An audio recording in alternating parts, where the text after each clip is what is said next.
Les bontés de l'Éternel ne sont pas épuisées, ses compassions ne prennent pas fin, elles se renouvellent chaque matin. Bonjour bien-aimés, c'est l'heure de la prière et de la repentance en ce mardi 1er juillet 2025, prière du matin. Prions ensemble bien-aimés. Seigneur mon Dieu, merci pour ce nouveau matin, merci pour le souffle de vie, pour la lumière du jour, pour ton amour renouvelé sur moi. Je t'élève ce jour avant même qu'il ne commence pleinement. Je t'invite à en être le centre, à guider mes pensées, mes gestes et mes choix. Remplis-moi de ton Esprit Saint. Que ma parole soit douce, que mes pas soient justes et que mon cœur reste pur.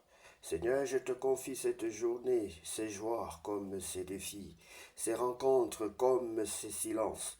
Règne en moi et autour de moi. Si je suis inquiet, calme mon cœur. Si je suis fatigué, renouvelle mes forces. Si je suis distrait, ramène-moi à l'essentiel. Et si je suis tenté, soutiens-moi par ta fidélité. Ta parole déclare dans le livre de Lamentations, chapitre 3, que tes bontés ne sont pas épuisées et tes compassions ne prennent pas fin. Elles se renouvellent chaque matin. Automatiquement, oui, béni sois-tu Seigneur. Je déclare que ce jour est un cadeau, que Dieu marche avec moi et que tout ce qui m'attend est entre ses mains. Je vais avancer avec courage, confiance et paix. Père, que ce matin soit le début d'un jour vécu dans ta lumière. Je te fais confiance pour chaque moment. Sois mon roc, sois ma joie, sois ma paix. Au nom puissant de Jésus-Christ de Nazareth, je suis prié. Amen. Bien-aimé, si tu sais que tu n'as pas encore reçu le Seigneur Jésus-Christ dans ta vie comme ton sauveur personnel et ton Seigneur, je t'invite à nous suivre. Je t'invite à répéter cette prière après moi. Bien-aimé, Jésus-Christ est mort pour toi. Et si tu n'as jamais reçu, si tu n'as jamais confessé tes péchés, parce que c'est la repentance qui produit la vie, bien-aimé. C'est la repentance qui produit la vie. Jésus veut que tu reconnaisses que tu es un pécheur. Jésus veut que tu reconnaisses qu'il est le Fils de Dieu. Jésus veut que tu le confesses aussi. Jésus cogne à ton cœur et à la porte de ton cœur, bien-aimé. Il dit dans Apocalypse que je cogne. Je cogne à ta porte. Si c'est celui qui ouvre, j'entrerai pour souper avec lui. Bien-aimé, si tu veux que Jésus entre dans ta vie et que désormais il soit ton compagnon, que désormais il soit ton Dieu, désormais il soit ton guide, que désormais il soit ton protecteur, tu peux donc prendre la position qui honore ce grand Dieu. Tu peux te mettre à genoux si tu te sens à l'aise debout ou assis, mets-toi devant ton Dieu comme tu te sens, comme tu veux, bien-aimé, mais honore ton Dieu. Tu vas donc répéter cette prière après moi. Seigneur Jésus-Christ, je reconnais que je suis un pécheur. Seigneur Jésus-Christ, je reconnais que je suis un pécheur. Je te demande pardon pour tous mes péchés. Je te demande pardon pour tous mes péchés. Lave-moi par le sang de Jésus. Lave-moi par le sang de l'agneau, afin que je sois intégralement pur, afin que je sois complètement pur. Au nom de Jésus-Christ, purifie mon cœur. Fais de moi ton enfant. Fais de moi ton enfant. Je veux naître de nouveau. Je veux naître de nouveau. Je t'en supplie, Père Saint, au nom de Jésus-Christ. Je t'en supplie, Père Saint, au nom de Jésus-Christ. Prends le plein contrôle de ma vie. Prends le plein contrôle de ma vie. Baptise-moi et remplis-moi de ton Esprit Saint. Baptise-moi et remplis-moi de ton Esprit Saint. Je t'en supplie, au nom de Jésus. Bien-aimé, sois béni. Si tu as confessé tes péchés, si tu as prié au nom de Jésus, si tu as prié de tout ton cœur, sache que le Seigneur est désormais dans ton cœur, qu'il est désormais dans ta vie. Et pour le connaître davantage, bien-aimé, tu dois lire sa parole, tu dois lire le Nouveau et l'Ancien Testament, tu dois lire c'est le testament de ton Dieu, de ton Père qui est dans les cieux. Tu dois le lire pour connaître quel est ton héritage, pour connaître quel est le plan divin pour toi, bien-aimé. Lisons donc sans plus tarder 1 Samuel chapitre 29. David envoyé de l'armée des Philistins.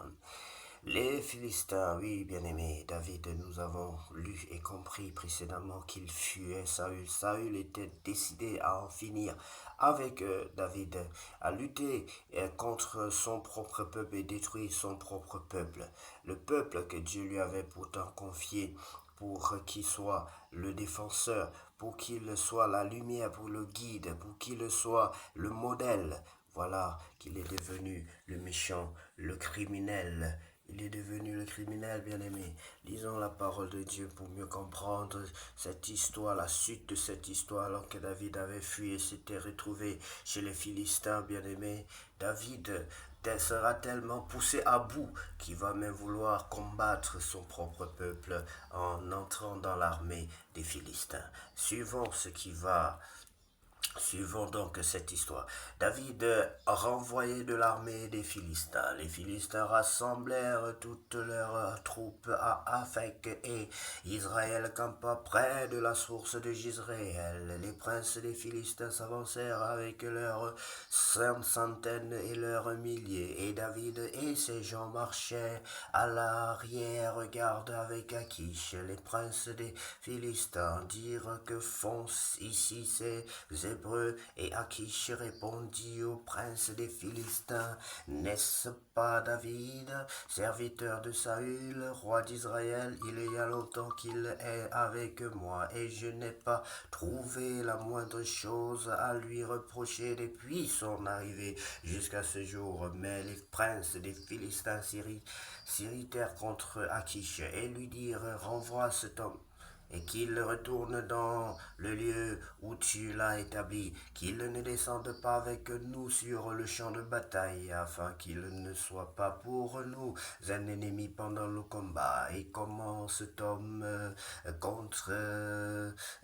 entrerait-il en grâce auprès de son maître? Bien-aimé, cette histoire de David où il est dans le camp de ses ennemis et on ne le fait aucun mal ressemble à quelle histoire?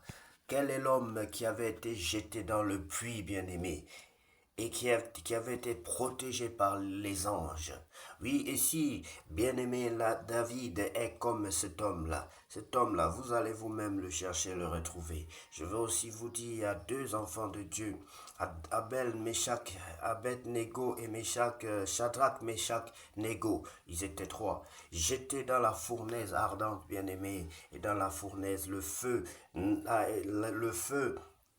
a été impuissant. Le feu ne peut pas te vaincre, bien-aimé, parce que ton Dieu est une flamme vivante. Ton Dieu est un buisson ardent. Ton Dieu est un feu. Ton Dieu est un feu. Et lorsque tu crains ton Dieu, que tu le sers véritablement, même si on te jette dans la fosse au lion, Daniel, bien-aimé, je vous donne le nom, c'était Daniel. Oui, on vous jette dans la fosse au lion comme Daniel, rien ne pourra, la fosse ne pourra pas vous tuer. Les lions ne pourront pas vous tuer. On vous jette entre les mains des Philistins, de ceux que vous venez de persécuter, parce que c'était David qui avait humilié tout ce peuple en tuant Goliath. Le voilà livré entre les mains de ses ennemis, mais ses ennemis ont été impuissants parce que Dieu était avec lui. Quand Dieu est pour toi, qui peut être contre toi, bien-aimé? Quand Dieu est pour toi, qui peut être contre toi, bien-aimé? Personne ne peut être contre toi. Tu deviens invisible aux yeux de tes ennemis. Tu deviens invincible.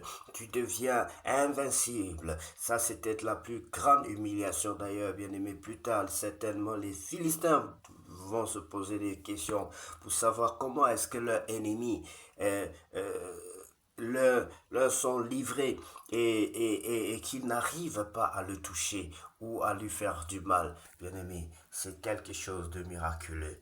Je trouve que c'est quelque chose de miraculeux. Mais les princes des Philistins s'irritèrent contre Akish et lui dirent, renvoie cet homme et qu'il retourne dans le lieu où tu l'as établi, et qu'il ne descende pas avec nous sur le champ de bataille, afin qu'il ne soit pas pour nous un ennemi pendant le combat. Et comment cet homme rentrerait-il en grâce auprès de son maître si ce n'est au moyen des têtes de nos gens? N'est-ce pas ce David pour qui l'on chantait en dansant? Saül a frappé ses 1000 et David ses 10 000.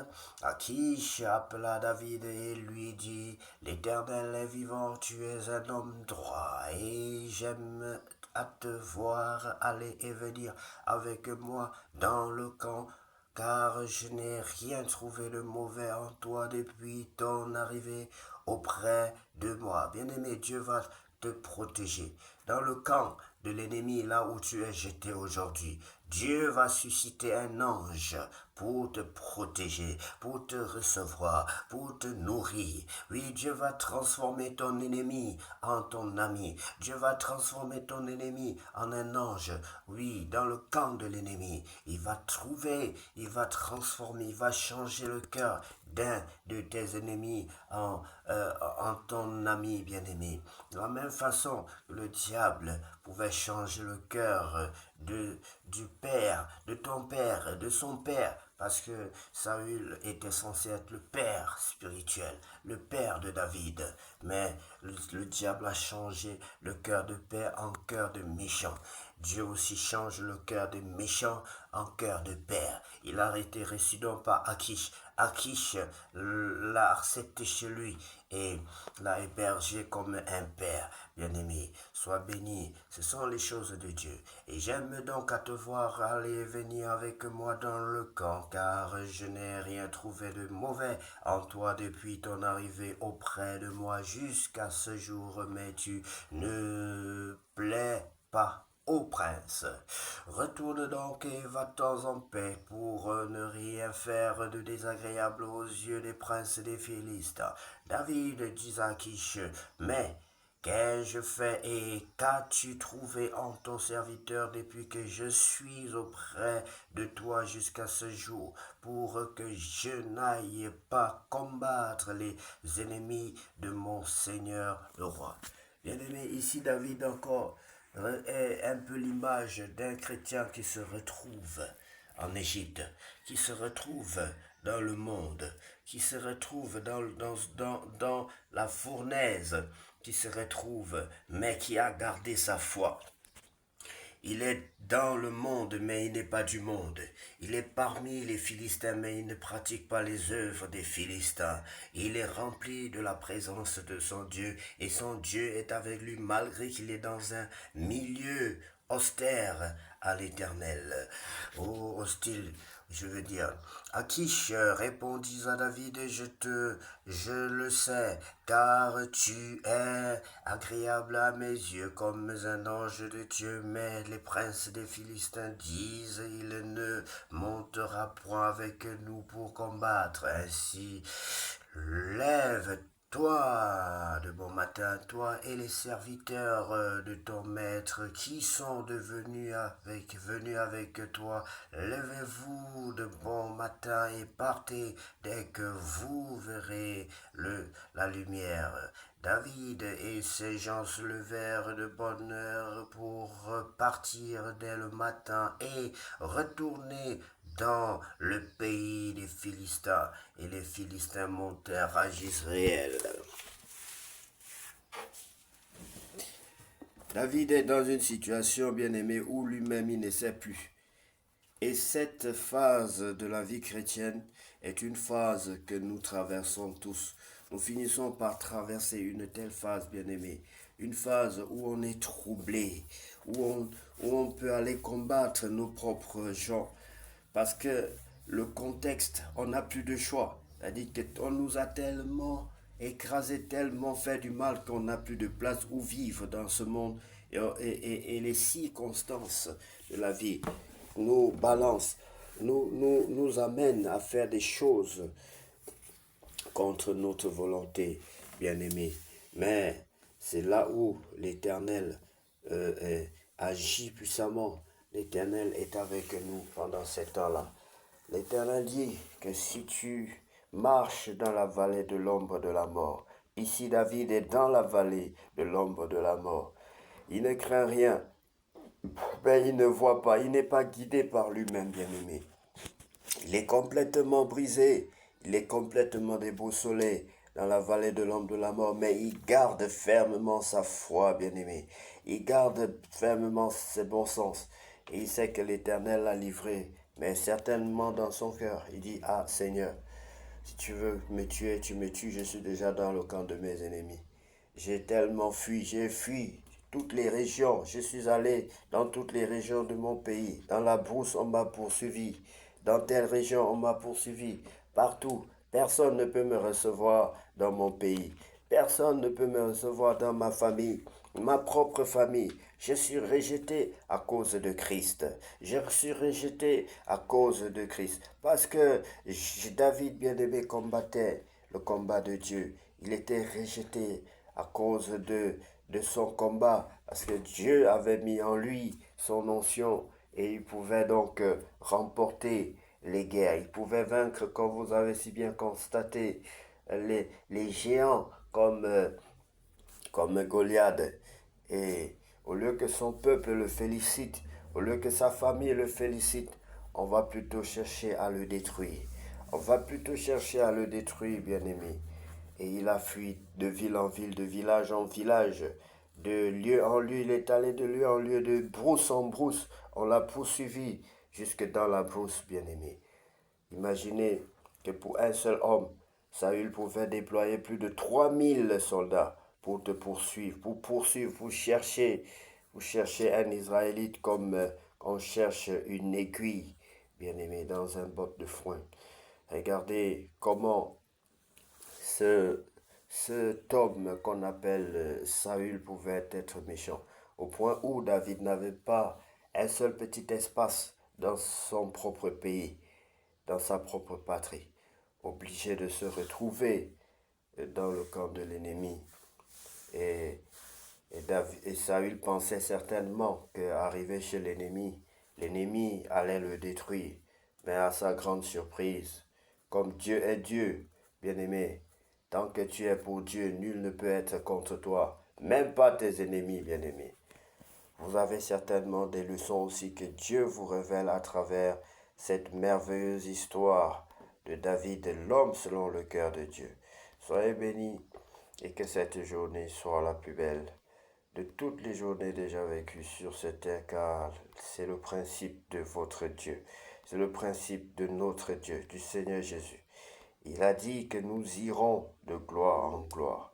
Nous irons de gloire en gloire. Et la gloire de cette journée doit normalement être plus grande que celle d'hier. La gloire de demain sera plus grande que celle d'aujourd'hui. C'est ça, aller de gloire en gloire, bien-aimés. Que Dieu vous bénisse abondamment et puisse cette journée être la plus belle de toutes les journées. Au nom de Jésus-Christ, nous avons ainsi prié. Amen.